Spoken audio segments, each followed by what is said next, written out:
What is up, everybody? It's Dr. Vibe here, host and producer of the award-winning Dr. Vibe Show, the home of Epic Conversations. I'm the host of Epic Conversations 2021 Best Podcast News and 2018 Innovation Award winner given out by the Canadian Ethnic Media Association. And I host the only online programming in the world for fathers and dads. It's sponsored by Dove Men Care and Dad Central. It's also sponsored by, it's only program in the world for fathers and dads that is sponsored by Dove Men Care, and it's also co-sponsored by Dad Central, Canada's national fatherhood organization. And I am the board chair for the Global Food and Drink Initiative, which is a multimedia not-for-profit that showcases Blacks in the diaspora that are doing their thing in food, wine, and travel. We're here this morning, July 30th on the Morning Vibe, and I am with Mr. Ryan Knight. Good morning, Mr. Ryan Knight. Good morning. Good morning. Always good to see you. Tell you, the show always gives me a positive morning vibe. So I hope that's what we bring to our listeners. For those that don't know me, my name is Ryan Knight, one of the co-founders of the Afro-Caribbean Business Network and the current co-executive director with my colleague, Nicola Harris. But I'm also an entrepreneur. I run a social enterprise called Detailing Nights. So we do mobile waterless car cleaning. And a quick shout out to Farley Flex and Roderick. Sorry, I don't remember your last name. Barrington, thank you. And they're from, oh my gosh, not Say It Loud. No, Urban Res Solutions. Urban Res Solutions, yes. They have a group of dynamic men up at a retreat. And shout out to Kwame at Kinkta Farms. They are camping out there and doing some leadership training. And I got to go up and do a bit of a introduction of what I do and with Detailing Nights and what we do with the Afro-Caribbean Business Network. A lot of great ideas for businesses, and we want to be there to support any young men that are ready to start their business with the right ecosystem so that they succeed. So just want to do a quick shout out there. But how's your week been, sir? Well, hold on. Before we go into my week, how was that? How was that experience? It was really inspiring. It was seeing I think there's about 10 young men that are from the Scarborough area getting away from the city, camping out. They're, just experiencing nature and just getting to relax. I saw there was no tenseness. Everybody was just relaxed, talking about business, talking about future, building their own legacies. I always talk about shifting from defense to offense. So getting to brainstorm, what does offense mean? What does that mean when you're going through the world and seeing opportunities and not being afraid to go after those opportunities? Some gentlemen, they are already trading stocks, and some of them have similar ideas, and we're talking about how to join the ideas together. I think it was like a branding or apparel concept.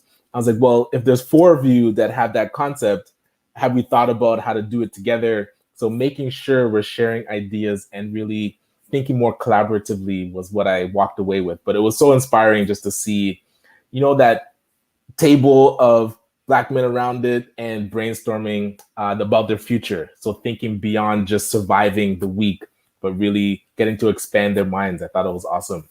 So not surviving, but thriving. That's the shift. And that's where, when you're on defense, you're just thinking about the end of the week and sometimes the end of the day. But when you're on offense, you're thinking, how do I build something for my children? How do I build something for the community? How do I build something for not just my children's, but my children's children, right? So that type of thinking breaks you out of your four corners on your block, and you start thinking really nationally and globally. So yeah, I love to see that kind of interaction. And also you have this big initiative about the digital. So I am so, oh man, if anything could get me more excited, it has to be this project. So seeing there's about 41 organizations that joined the call. Was that yesterday? Wednesday, to talk about a grant opportunity that the federal government announced through Minister Ng's office, the Canada Digital Adoption Program. And really the call was about how do we jointly put in an application? Because we can now run a program that the government wants to get done that's similar to Digital Main Street. For those that know, they were giving out $2,500 grants to help with your online marketing, and also pairing you up with youth tech advisors to help you build your Shopify store. So the federal government's kind of expanded that concept across Canada, and they're looking for nonprofit organizations to run the program. All that to say, I figured this could be a great way for more Black organizations that are supporting businesses to jointly collaborate on an application. So seeing 41, well, there's 2 from my team, so 39 other organizations joined the call, and even a few that have emailed me but couldn't make the meeting, wanting to work together, and not just work together for the sake of saying it. It's tangible, a project that we can collaborate on and move forward. So we put out the form just so people can sign up, and we can get an idea of, who's actually interested and wanting to come to the meetings when we're writing the application next week. 35 out of the 40 signed it, or already signed up. So that kind of blew me, because usually, 40 people will show up, but maybe half or even 10% would be like, okay, I'm in, let me sign up. But that's like close to 90% to say, we feel like this is a good idea.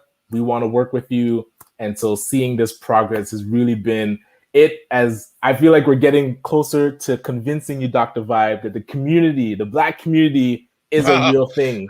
And hey, if this is that small puzzle piece that can start shifting your mind to it. But actually, I'm glad that our guest is on today to talk, because I'd love to get his perspective on where the Black community is, and if he more agrees with Dr. Vibe that it doesn't exist. Well, him and I before you came into the green room, him and I had a conversation about that. So we're already ahead of you.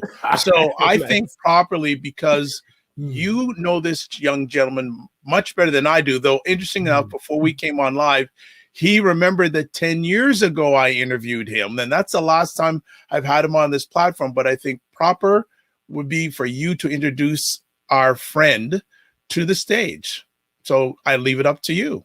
Hey, I appreciate that. So our guest today is Dr. Garnett Manning. And if you live in Brampton and you are part of the Black community, thank you, Dr. Vibe, you would know this man as a trailblazer, a former politician that actually ran for mayor at one time, and also a leader of his own youth foundation, and currently is a licensed realtor. But all that to say, I remember talking to Dr. Manning when I was running for a trustee back in 2014, and unknown number calls me out of the blue just to say, hey, I saw that you signed up. I saw some of your, your flyers, and wanted to reach out, ask if you needed any support.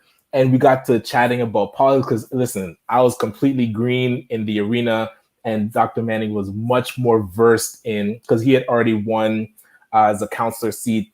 I think that was like 4 years or 10 years prior to me running. So the experience that he brought just to that conversation, and being so willing to share and support myself trying to dip my toe into politics, I'll never forget that. And along the way, we've always been able to have conversations just talking about how the community is doing and how it could be improved here in Brampton and, of course, across Canada. So I'm super excited to have Dr. Manning on today as our guest in the Morning Vibe. Good morning, Dr. Manning. How are you? Guys, it's great to be. I appreciate that title, doctor. You know, like, I mean, folks just kind of said this guy should be a doctor, and they just call it I didn't know about that doctor, one. colonel, elder, all kind of stuff. Yes. But I think it's good, and I appreciate being here, guys. It's Ryan, you're right. I mean, it's just great to see you and the work you've been doing. Just I turn on CFRB and there's Ryan, and I'm saying, I know this guy. Like, you try to associate with the guys who are doing great, So, but you're doing a great job. Dr. Vibe, my good friend, holy, you haven't aged in a day. You haven't aged much. So true. The interesting thing about Dr. Vibe, he's not going to throw in a softball, because he interviewed me many times, especially during my times running for office, with my re-election for city council when I was running for mayor in 2010. And he threw the big question: what are you going to do for the community? Why are you running? Why do you think we should elect you as mayor? And you've got to always be on your toe and ready for that. And what I like about him, the consistency, we talked about it a little bit, about being able to stay with what you started. It's bigger than you, it's driven by passion, and you're respected in the community because of what you do, how long you've been doing it, and the quality of which you've applied to make it happen. We're going to talk about the community because we did allude to that, but I want to tell you, in Brampton, we're literally creating that whole idea of a community. So, yeah. Thank you, guys. Well, we could start at so many different places, but let's talk about Black Canadians in politics. Mr. Manning, you respectfully have been around for a minute. I'm saying that respectfully. Mm-hmm. Where do you feel it is now compared to where it has been?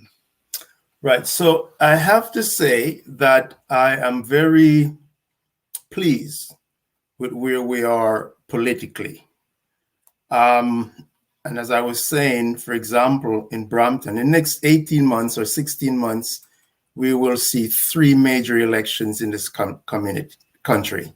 Municipal election, which is October next year, provincial election, which is June next year, and the federal election could be a couple of weeks from now. That's going to be called, and we may see an election sometime in October and sometime in September. So probably this year. And I have to say that I have seen many candidates from our community and high caliber candidates who actually run for the nomination to represent the party they're involved with, or they've been valued enough by the party leader to handpick and acclaim in those positions. These are really great individuals. I've known many of them, communicate with many of them. I do get calls from, it seems like when everybody's running in Brampton, I'm the first guy they call. I just need to start monetize this. Ryan, we got to talk. I got to monetize this free service that everybody's looking for, right? So yeah, I'm pleased with that. And also from a community standpoint, collectively, we could go back to 2018, how we were instrumental in helping the current mayor in Brampton to be elected because our community came together as a block. And for the first time, we have voted strategically and was able to be instrumental in getting a candidate elected based upon not only our wonderful charitable self, but based on how you're going to serve our community. So I'm really pleased with what I'm seeing right now. However, I still believe that there's a lot of individualism out there, and I don't think there is a collective effort. So we're getting the achievement that we're excited about. It's great to see people achieve, and they inspire you and inspire the next generation. But I think we're inspired out. What we basically need now is a collective effort to empower us. And I don't think we're there yet. I think we're lost in the woods when it comes to that. I love that term, inspired out, because Yes, for me, it's like now I can only get inspired by progress. If I can't get inspired by just seeing somebody talk about stuff. And so, what do you like for you? What does progress look like? So now we're starting to see some momentum. There's more candidates, like really, what to say, not valuable candidates, but like really good candidates, like for lack of fancy term. But like, what do you like? What is next that the Black community should really get around to see better progress, so that it's not just inspiring talk, but we're Right. actually executing? So there's a saying, I think I was the guy who coined that: democracy demands participation. When you live in a democratic society, it demands that you participate. Unless you participate in the process, you're not contributing, and there's a chance you're going to be left out. So there are several ways in which we participate. The right to vote, it's a wonderful thing that we should get up and say, you know what, we live in a democratic society. It's a tremendous privilege and honor to go out and vote. So you do your one vote during an election. But unless you vote strategically, I encourage you to vote as an individual. Always go out and vote, select a candidate, be an educated voter, but you've got to vote strategically. And you've got to be able to look at what is it you want to achieve as a group, as Black people. What is it we want to achieve from the political process? Because we know the power base is there, and a lot of decisions that are made about your life from the moment you wake up to go to bed is political driven. So we cannot be on the outside. But unless we come together as a block under a form of collective thinking and vote from that perspective, we will not be respected, and we will have absolutely no relevance on the political landscape of this country. You're totally relevant. I'm going to jump in. Yeah. Time for me to jump in here now. All right. Yes, so a few things, because you said you've given me this aura of asking the serious questions. So 2 things. A few, but I'll just hit 2 immediately. First of all, I have come to believe that we don't live in a democracy. We live in a capitalistic society. And right.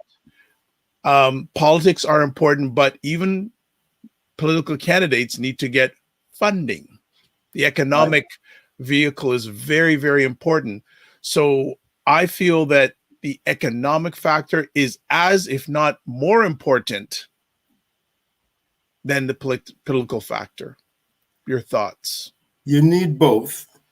And you're right. I'm not presenting democracy in an airy-fairy way. We need to get into the game and play it hard. From the economic standpoint, we know all the politicians that are here are funded by people who basically pull the string. They cater to those individuals. The masses basically get a little bit there. But why can't we step up from the economic base as well to be able to fund candidate, to be able to support candidate with our dollars and cents, to make sure that candidate is speaking on our behalf when they're sitting at that table. We're not saying just stay out on the fringe. I'm saying play, not even a game. Get into the game, so to speak, like everybody else. So the economic development, which I know I haven't seen in a while, Doctor, but Ryan is the economic guru, kind of the guy who came into this community by storm as a young guy and began to shout it from the top of the hill. We need economic empowerment.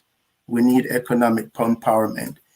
So in the elections we have seen in Brampton in 2018, Brian, the municipal election is a good crucible testing of what we have done.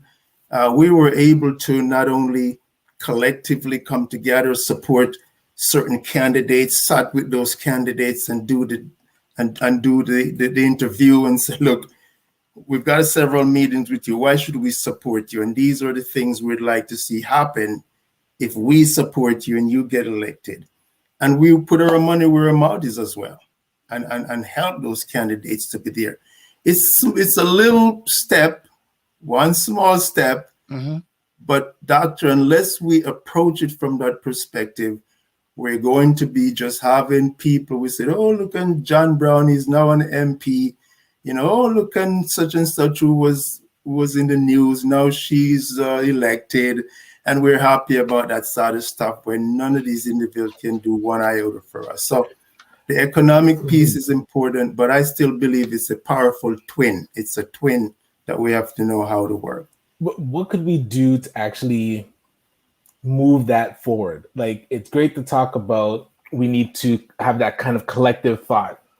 I feel like you are one of the best people positioned to call that meeting and be like, listen, this is what's coming up. 3 elections are happening.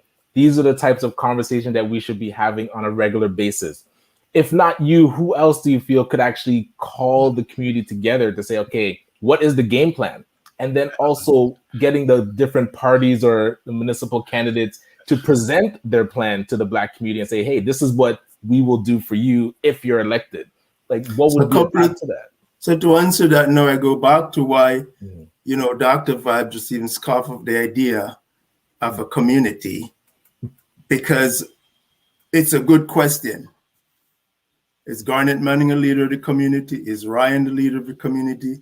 Is so-and-so and so-and-so? How do we even bring this community together? We don't even know where to live. We have no communication with that. I shouldn't say we don't. So we go back to Brampton. So in 2018, when Brown came in, after he was all, had his trouble in the province, he came to Brampton and said, I want to be mayor of Brampton, right? And we had an opportunity to meet with him.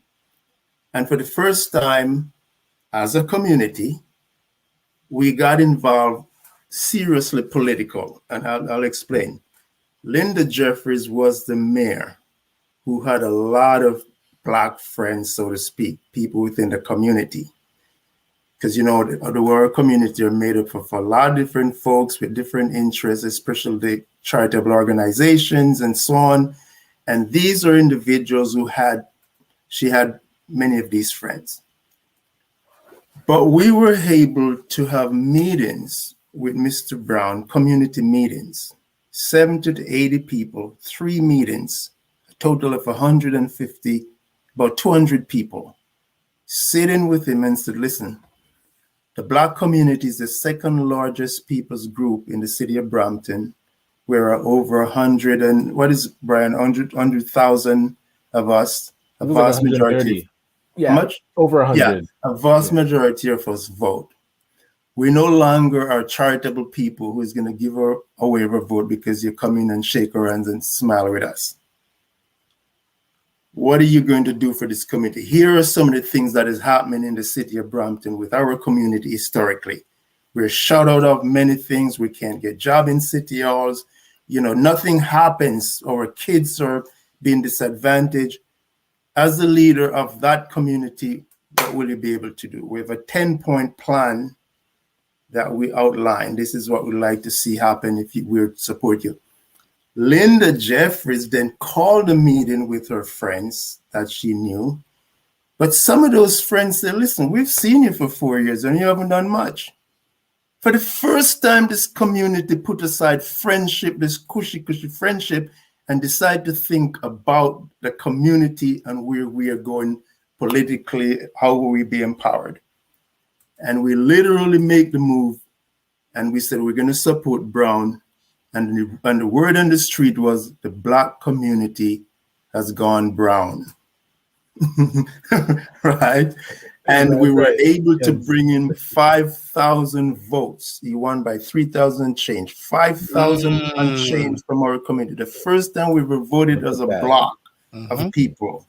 We were able to elect one of our members, Charmaine Williams, who is also a city councilor. And of course, we had some issues in other wards where too many of our people are running together. That becomes something special. So we form the Community Mayor's Black Advisory, which is an organized group with over about 300 people on this WhatsApp chat.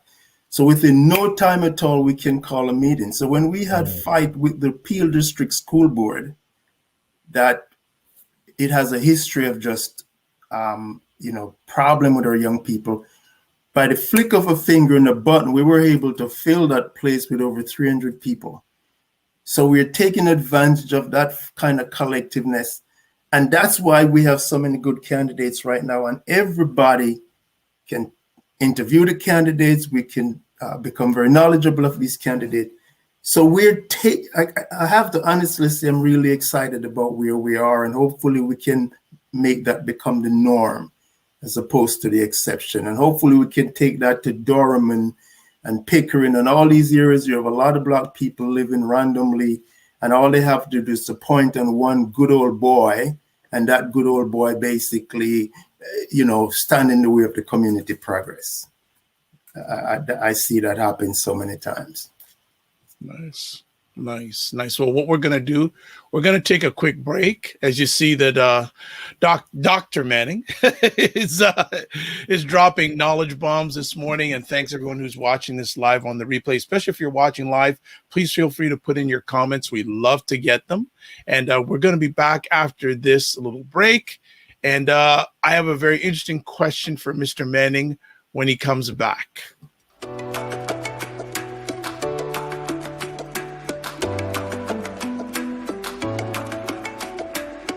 Hi, my name is Ryan O'Neill Knight, the founder of Detailing Knights and one of the founding members of ACBN Canada.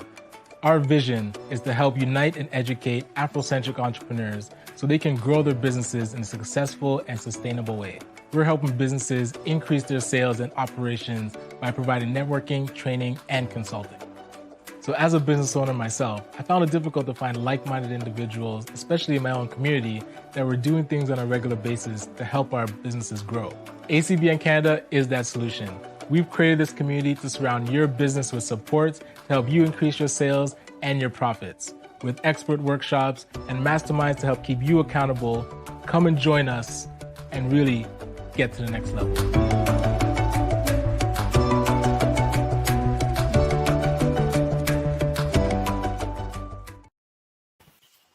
All right, we're back. Vibe and Ryan are back with Garnett Manning. And so I was, while the ad was on, I said, do I save this till the end or do it now? So might as well do it now. Yeah. What should Black Canadians be fighting for? The general response is to, fight for our life, fight for our children. But I think the fight, if we want to look at it from that perspective, would be to ensure that, I hate to use this equality, equity stuff. It's just overused. But I think we should start focusing on empowerment through our ability to come together economically, become independent of others, and live in this space, but be very independent, allowing our dollars and cents to circulate. I think the best way I can ask for that, because I'm not going to say for equity, for equality. To me, to equal with what? Equity with what? Empowerment should be the focus. Independence, respect for our space, create that community that is impenetrable. That's the way I can respond to it. I don't know if that's what you're looking for, but that's what I'm thinking. But I love that approach because, and this is what I started to realize as you analyze programs that are designed for the Black community. Is it truly empowering the community? Is it creating a space for us to become independent? Typically, they create dependency. So when we're looking at things that people are doing for the Black community, we have to be able to analyze it. And like you said, as a block, to say, okay, that looks good. Let's, as a community, step back, analyze it together, understand where is this actually empowering us. And if it doesn't, we have to be able to say no. just like you said, Linda Jeffrey would sit down with her friends or black friends and say, okay, hey, I thought you guys were with me. But they were able to look at the data and say, but these two options, one is better. What do you bring into the table that is better than this? Otherwise, we have to go with what's better. And that kind of leads me into like in the party politics where the black community has a type of allegiance to, let's say, the Liberal Party and federally, I'll say. Mm-hmm. And I can't like understand why when you would want to hear all plans and say, okay, which plan is actually the best? And then we would go for that better plan. Usually whatever comes out of the liberal coffers is just accepted and is usually celebrated. It's not even like they just accept it and they're like gritting their teeth. They will throw parades and have parties talking about what the government has done. So now, like my thought process is around, I love that you're going down the empowerment road. And so what would be a good approach when I want to stay on the political side, when we're hearing what people are going to do for us, to actually analyze it and make sure that it does what you just said, empowers the community, makes us independent, and we don't just take any crumbs that are thrown our way. We got to move from the crumbs. I'll give you a good example. So recently, and you know that, a big announcement, and when I mention the Trudeau government or the conservative, I'm not saying I'm putting down one over the other. I just want to use the example of how we can easily get sucked into a situation and the danger that we face every single day. We wake up for our children and going down that road, digressing to maybe back in chain, if you may say. You know, it was 250 million or 220 million that was announced by the government for the Black community, right? Right. So they had a big conference, Dr. V, across the globe. I didn't even know that so many Black organizations existed. This was national. Like the guy who is the head of this is from like Nova Scotia. And it was like hundreds of people on it. I was invited to it. I clicking on the link. And they were celebrating this $250 million that the government said this is for the Black community. So, of course, I wasn't one of the panel, and so I didn't get a chance. I kind of write in and I said, can somebody tell me in the last 5 years, the $50 million that was promised, how many that really finally end up going to the community? So what happened, the announcement is made, election is closed, and so we have the MPs and all these Black politicians that is part of this party comes out to suck us in, to celebrate this nonsense that they know they're just being enabler of a community that is consistently dependent, and at the end of the day, nothing rolled out. It could be an election ploy. And the stories upon stories of when people finally get a couple dollars, it's been thrown at them. They apply for 50,000, they end up getting 5,000. There's just absolutely nothing, or they may say too many applications. At the end of the day, nothing is rolled out. The danger is that you've got people sitting there, their personal ambition or whatever they think they have to do, and they are enablers to the community being consistently being dependent upon government handout. And so how do we balance taking their money if it's available? If you hold on, can I just interrupt for a second? It's our money because it's our taxpayers' money. Exactly. Right? It's recycling back. So just to interrupt you, sorry, go ahead. That's an extremely good point. So we're not going to apologize from taking it to do what we need to do with it for the community and the organizations we run, but we must be able to get to a point when they throw 5,000 at you when you apply for 100,000 based on what you need to do, and you just said, take back your money. Don't insult my intelligence. Don't insult me. We need to get to that place as a community where we just refuse. If it's not going to benefit what we do, then we don't need it. Because you can't promise me $100 and give me $10 and expect for me to take that $10 because it's not going to serve my purpose. How do we get to that point as a community, as people, to be bold and brave enough, to be independent enough, to tenacious enough to say, we're not interested in that. Maybe we'll just go to another party maybe we need to sit with the other party to see basically if they're going to respect us. I just want to, and thanks for that very thorough and detailed answer. And one of the things that you shared there is, I think, one of the things that a number of Blacks got to get away from, the symbolism, right? An announcement's made, everyone's happy. It's just an announcement. Right? People get happy on a symbol. It all is a symbol. Nothing's ever flowed through. It's a, you know, I'm really harping on these days that on many people who are Black are challenged by at least one of these three things: trauma, repetition, symbolism. Symbolism is one of the things. I think you remember last week I said we don't need another hero. All we need is life beyond the Thunderdome. In other words, don't impress us with any of these symbols. I give you a good example, and last week you guys were talking about that. So the striving potential economic district of Eglinton and Oakwood is devastated. Yep. In 2003, when my mind started clicking to politics, got elected, and I got into office, municipal office, that's when, you know, you're now at the table and you understand how politics work from a municipal standpoint. I drove down to Oakwood, to Eglinton, to get a few Rolf's patty. No, I think Tinal, one of those patties was the one you've got to get. And I'm coming up on Oakwood, and I could not get to Eglinton because everywhere I go, there were one-way streets.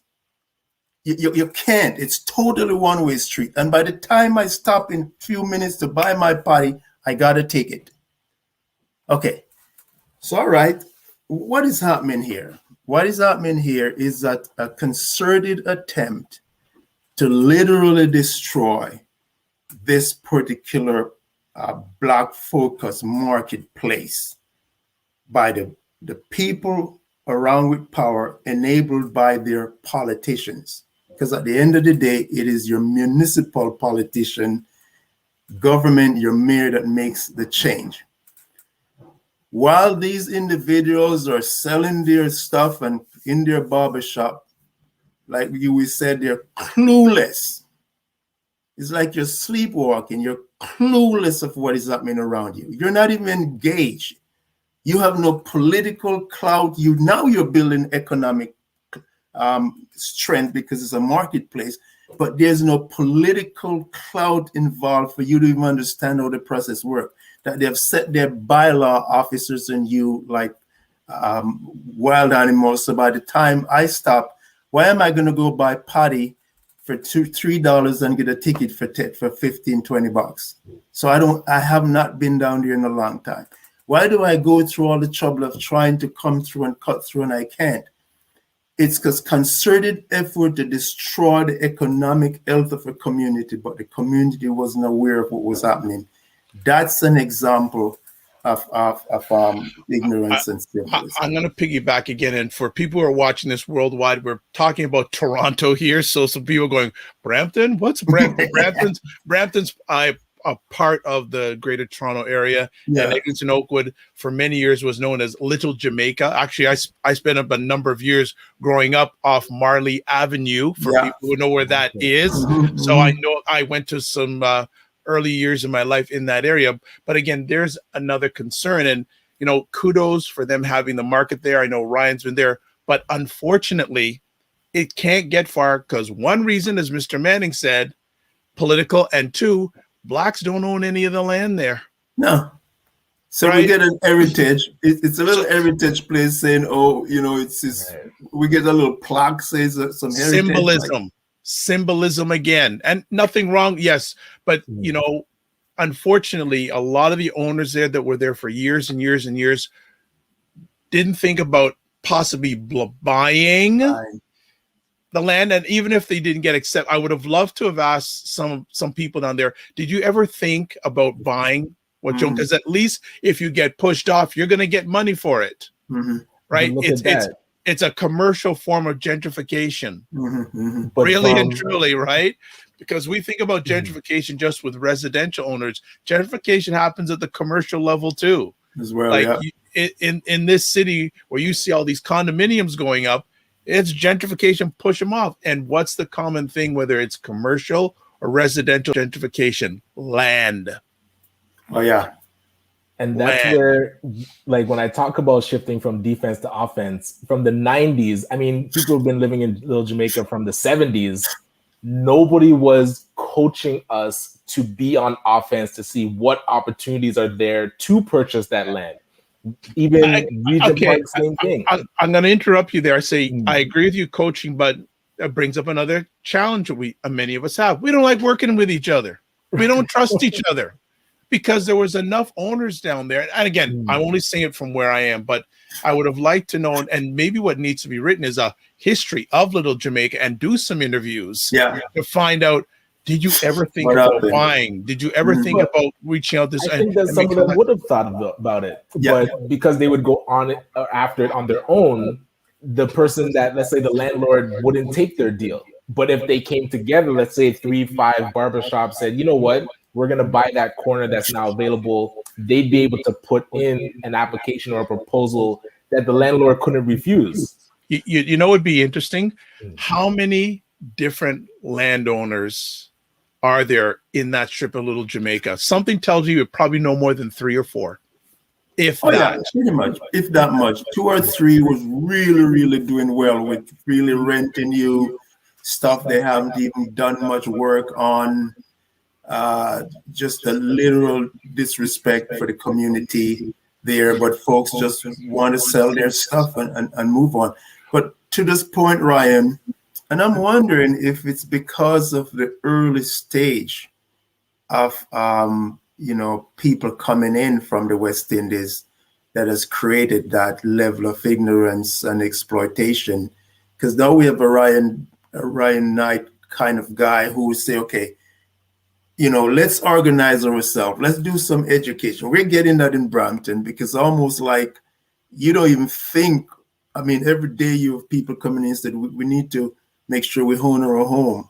We get offended when when the government is building stuff and said, we're going to give you cheap rent. And we're saying, well, we appreciate the rent, but we'd prefer if you want to help us, really help us to buy. So I'm just wondering if the early stage is where they failed. It is because there wasn't that thought process. Well, maybe the point is that we have to get out of the happy to be here to say we are here and what we're going to do and what are we going to do with it. Is happy to be there. We're happy to be here. That we'll just accept things as are, saying no, especially with Black Canadians. Black Canadians have been around this country for a long time. Yeah. Right. Yeah.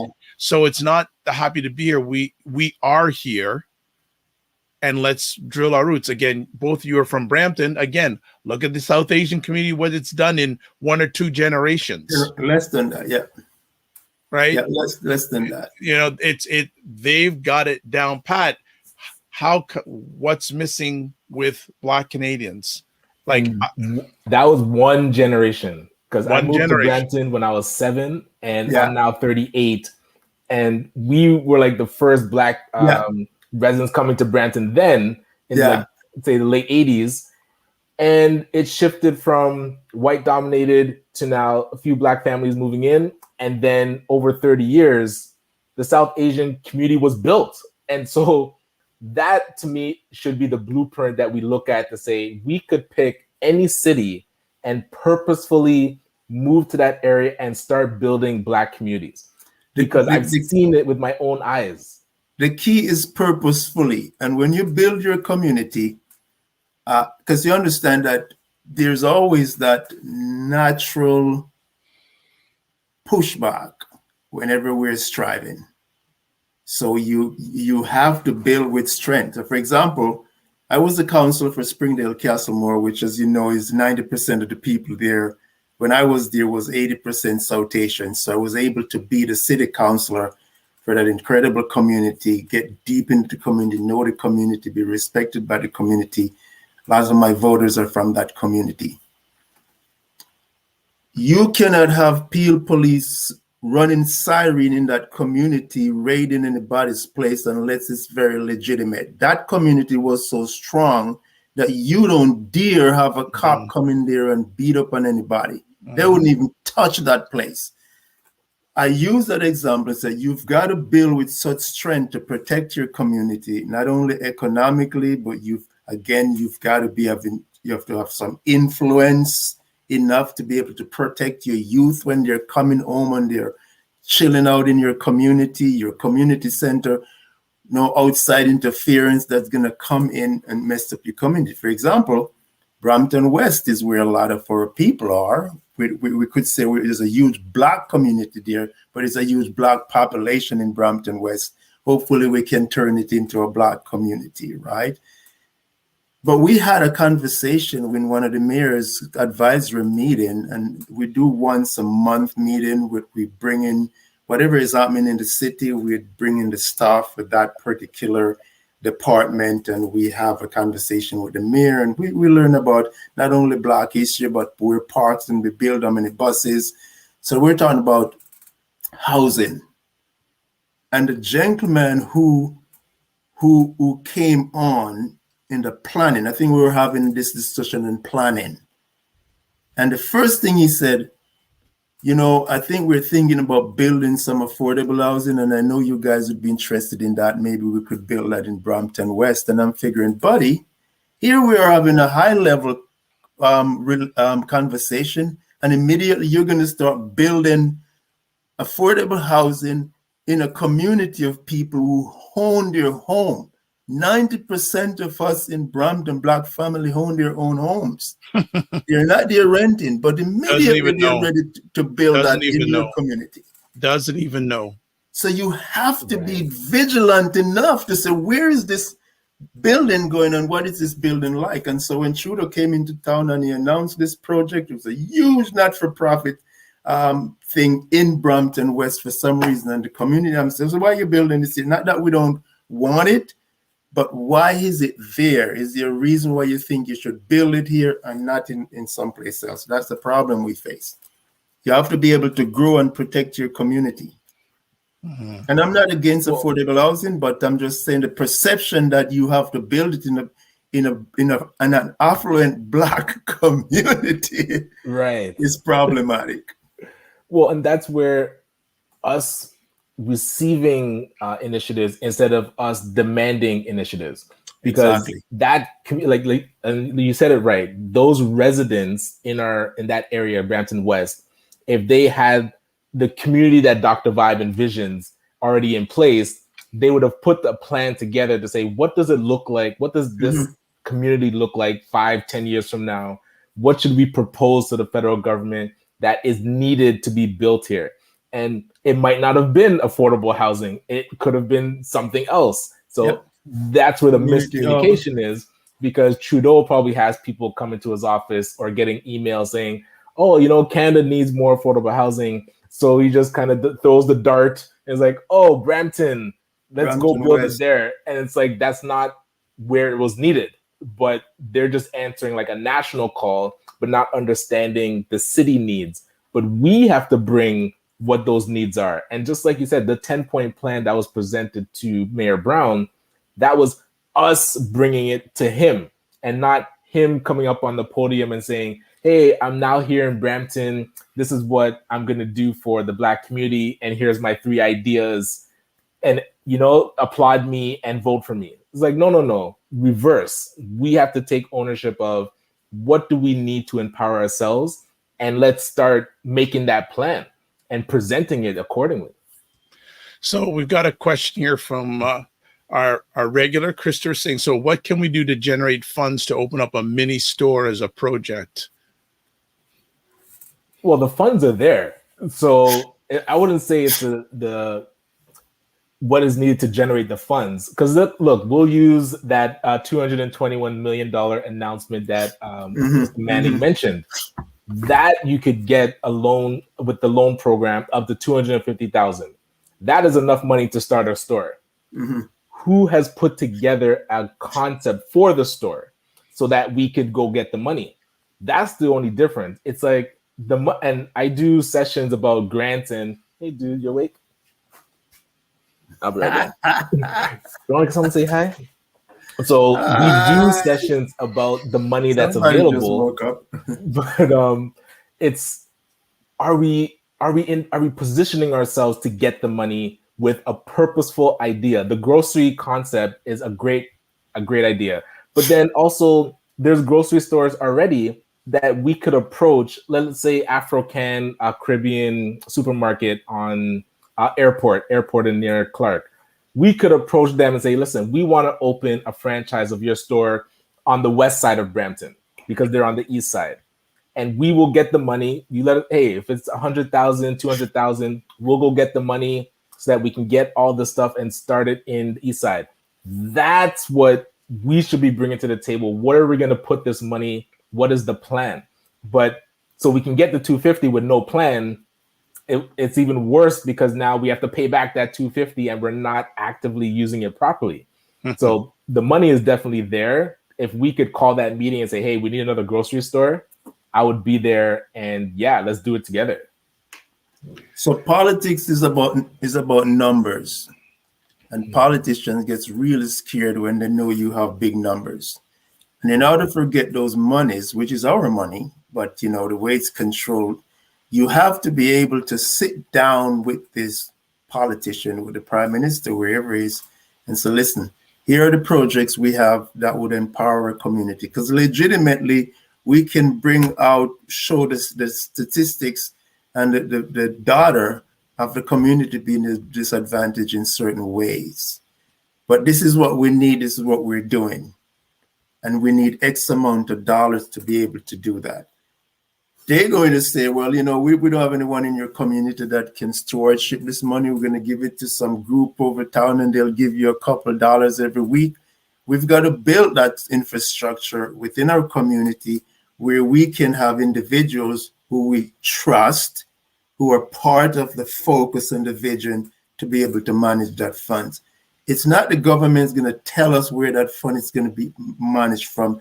It's us who is going to say, this is how we want it to be managed. Again, it's all about collective, organized effort, and you gain respect as a result. Trust.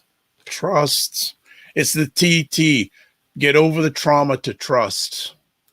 Over the trauma to trust. Got to get into the trust factor. One other question he has: can we raise our own funds without a loan? Yeah, that's a good question. It's to me, we've been talking, Ryan, in Brampton about a community hub, right? Which of course is designed to be a specific place for the Black community that would have a library, a museum, a stake in the ground to identify the community beyond symbolism, but a practical space for young people. And we talked about how we raise that money. And honestly, some grantings would always be part of those. But I believe we have enough people that in our community with money who will buy into a good vision. And I think a place like Brampton, where the municipality would actually donate the space to us, and this is what we're going to be building there over this period of time, this is what we're going to be doing. And we reach out across the nation to where the money is from our community. So the short answer would be fundraising, and I think the money is in our community to fundraise. And that to me is independence and pride. I would agree with that. He says also, this is our last question: what type of business can we open up for $25,000? Hey, you can buy a licensed franchise of detailing nights. but here's another thing too. You could probably with 25, you could even open up an online business for $25,000. There's a lot of businesses. So you don't have to just think traditional brick and mortar. You also so Christopher, I would suggest all roads, as I'm beginning to say more and more, lead to Ryan. See, detailing nights, all these things, all roads lead to Ryan. And Lawrence, I give you an example, and I should have introduced myself as a licensed real estate agent. So that's kind of what I do, and I actively every day. Land, and so once I get my broker license, See, look at this. Both Brampton men hitting their phone at the same time. I love it. Go ahead. We got a little plan that's together. a first. That's a first. Both people answering their phone at the same time. Amazing. And let me get more specific. Both black men answering their phone. And both Brampton black men answering their phone at the same time. So I'd like to get specific. Go ahead. The clients are calling. So a brokerage, Brian, and I know people been talking about having a real estate brokerage, and then over the years we have similar things where we can begin to educate our people and be the ones to sell and trade real estate on behalf of the community, rent and all that kind. If rent and lease needed, you have people you can call upon, you have a brokerage you can call upon to do that side of stuff. That's where the power is, real estate as well, and having the knowledge of people doing it for you. And again, the trust and the honesty that is involved. Well, we're going to have to leave it at that because both, as you can tell, both these gentlemen have people in queue for them. They're waiting. I will just add in that, and we may want to chat about this offline, Mr. Manning. I had the opportunity this week to interview a gentleman, black gentleman, who's the CEO of a company that's, well, they're based in Montreal, but they also have offices in Montreal, Toronto, and Chicago. They do project management for people who need home renovations. Mm-hmm. So what they act as is you have, so say Ryan wants to enlarge his empire, his home, and you have and then you have the contractor. So this group, his company is the middle person. So they project manage to make sure that the customer feels safe, and also that the contractor has references that are been pre-qualified by his organization. And he's an incredible guy because he's under 30. He actually spent 3 years working with Uber. He actually helped launch Uber in Africa, in about 4 or 5 countries in Africa. But he just started that business. So it may be someone you may want to talk with. Love to. You know, in regards to, because he's just beginning to expand in Toronto, but there's an example of doing it the right thing. So Christopher, you also asked $25K divided by 5 people, $5,000 a piece. There we go. So thanks for stopping by. Any final words, and where can people get in touch with you? So for me, of course, I'm in Brampton, but in the real estate business, you guys can reach out to me. You know, I'm online. It's on my phone number, and my website is anywhere there. Once you Google up Garnett Manning, you'll find that. In terms of those who are interested in politics and be involved in community, connect with me. I'm always open to mentor, always open to help. But I'll make a warning. I'm going to have to start charging. Oh, finally. Ryan is the last freebie guy I've done. Oh, you see? So maybe there's something going on that we don't know about. Listen, it'll be worth the money. So if you're serious about getting into politics, that call to Garnett Manning would be worth the money, whatever it'll be, to get some guidance and make sure that you run with your best foot forward. So I vouch for that. And for those who are interested, I'll say now, those who are interested in getting into politics, make sure you've got a thick skin. Right.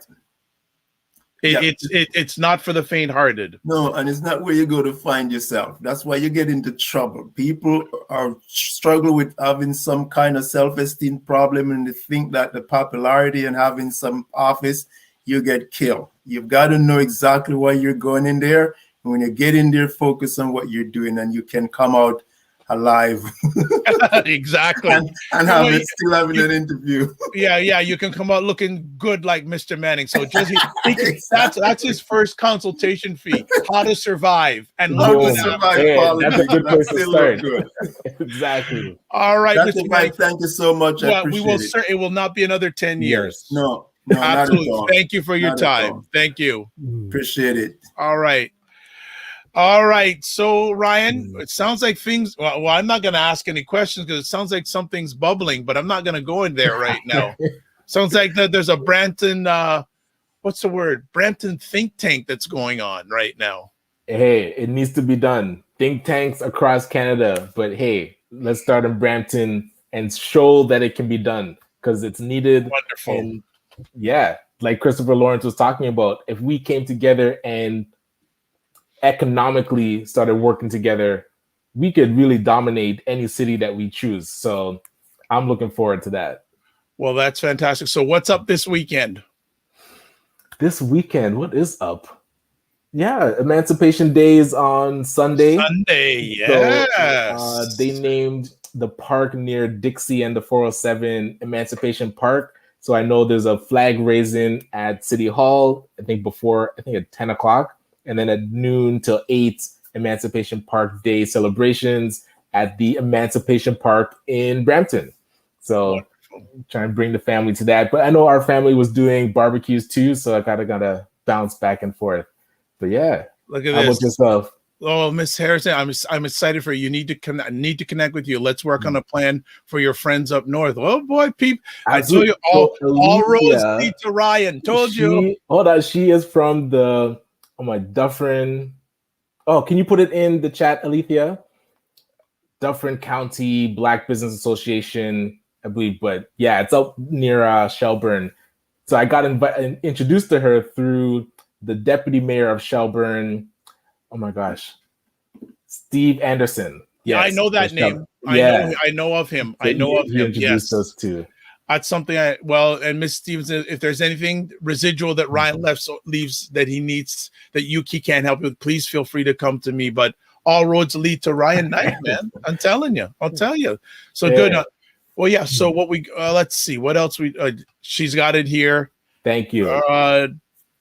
Dufferin County Canadian Black Association. Love to chat with you. If so, contact me either via my website or send me a direct message through Facebook. And she says, awesome. Thanks, Dr. Vibe. Yes. Fantastic. So anything else other than Emancipation Day? No, tomorrow, Saturday, we have our second class for Black Boys Code. So we are learning coding through the language of Python. I've been like a student in this class, just learning, because when you get to the actual typing out of code, your brain, you feel it expanding, but it's a powerful tool to have in your toolkit to understand coding languages. So that's been exciting. Wonderful. And how about yourself, sir? How's this weekend looking? Got some work to do around the house. I like how it's cooled down a bit, so it's nice, a nice little break. And on Sunday, I actually am doing a special show for Emancipation Day with Robert Small. So we have him on Black Canada Talking. So we're looking forward to that. And I have some odds ends. When I say may, it's probably going to happen, but I may try to get to Black Owned Toronto this weekend.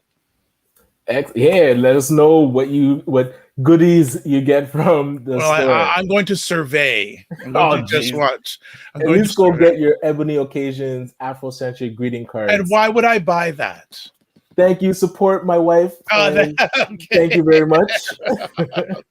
Well, if I buy some, I'll take a picture and send it to her directly. All right. So as always, folks, love to say thanks for checking us out. We're here Monday and Friday mornings at 9 a.m. Eastern time. I'd like to say thanks to everyone who caught us live today. Althea, thank you so much. Looking forward to hearing from you. Also, Christopher Lawrence, as always, thanks very much. And also all the way from Australia, David Hughes, who's been a supporter. What time is it in Australia? Isn't it nighttime? It's at least 12 hours ahead or so. Yeah. And maybe it's actually tomorrow. I don't know. It's probably about a few hours ahead. Still probably late nighttime. But David has been a longtime supporter of the Dr. Vibe show and an acclaimed worldwide Toastmaster, Mr. Hughes is.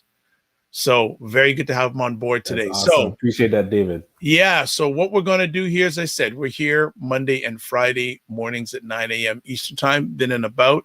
We also, if you want to catch replays of the show, you can go to the Dr. Vibe show on Facebook and on YouTube, and you can go to ACBN or Ryan Knight on YouTube, right? Right. And we also posted on the ACBN Facebook page, so you can catch the replays there. So as always, we close out with this: live your life as a dream. If you can dream it, you can make it. Sometimes you have to get small to get stronger. Block assumptions and aim bigger, aim better, aim higher, aim wider. God bless, peace, well, keep the faith, love, faith, and respect, and remember to give yourselves grace. Have a great weekend, everybody. See you Monday.